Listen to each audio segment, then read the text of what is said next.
Hello, very good evening to all of you. So welcome again to my channel Inspire Pharma. तो पेश हूँ आज आपके सामने एक अनदर इंटरेस्टिंग टॉपिक पे वीडियो को लेके। ये वीडियो होने वाली है NBEMS that is national board of examination in medical sciences के ऑफिशियल पोर्टल पे आई एक न्यू नोटिफिकेशन के बारे में। जैसे कि आप सभी को पता है कि NBEMS national board of examination जो है वो सभी तरह के मेडिकल एंट्रेंस एग्जाम करवाती है बाय द ऑनलाइन मोड, चाहे वो जीपैट हो, चाहे वो फार्मेसी के related D pharma exit exam हो। तो ये जो नोटिफिकेशन है, ये नोटिफिकेशन है about the examination pattern of the D pharma exit exam और whatever the other medical entrance exam which is going to be conduct by the NBEMS। तो पहले उससे पहले ये जान लेते हैं कि जैसे कि डी फार्मा एग्जिट एग्जाम हमें पता है कि डी फार्मा स्टूडेंट्स के लिए क्लियर करना बहुत इंपॉर्टेंट है।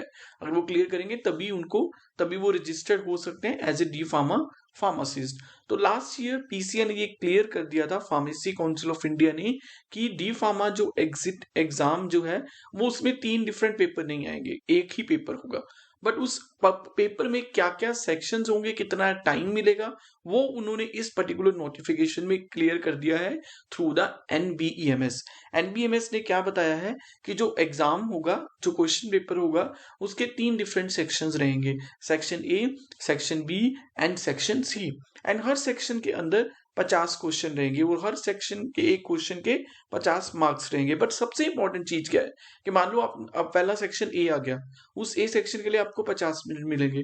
तो जैसे ही आपके वो 50 मिनट खत्म हो जाएंगे तो डायरेक्टली सीधे ही ऑनलाइन बेस पे बी सेक्शन आ जाएगा।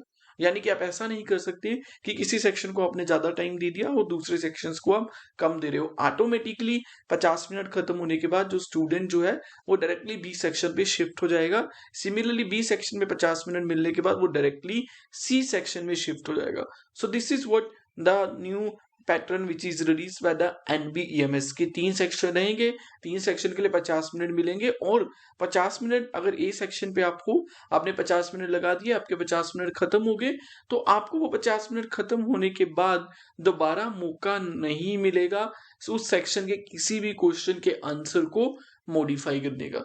सो you have to complete that 50 questions A section within the 50 minutes. पहले खत्म हो जाता है तो आप वेट कीजिए, आपका सेक्शन बी दोबारा आ जाएगा। मतलब उसके बाद ऑटोमेटिकली 50 मिनट खत्म होने के बाद ही आएगा। कहने का मतलब ये है। सो this is what the information that is shared by the NBEMS about the examination pattern of this very important entrance exam. So I hope मेरी ये वीडियो मेरी बाकी वीडियोस की तरह आप लोगों के लिए बहुत ही यूजफुल एंड बहुत ही इंफॉर्मेटिव रहेगी। मेरी इस तरह की वीडियोस को और देखने के लिए मेरे चैनल इंस्पायर फार्मा को सब्सक्राइब कर दीजिए। मैं इस तरह की वीडियोस लेके आपके सामने आता रहूंगा। So like, share and subscribe to my official YouTube channel Inspire Pharma for the latest notifications and the latest update। मिलते हैं नेक्स्ट वीडियो में another interesting and another useful content के साथ। Thank you so much।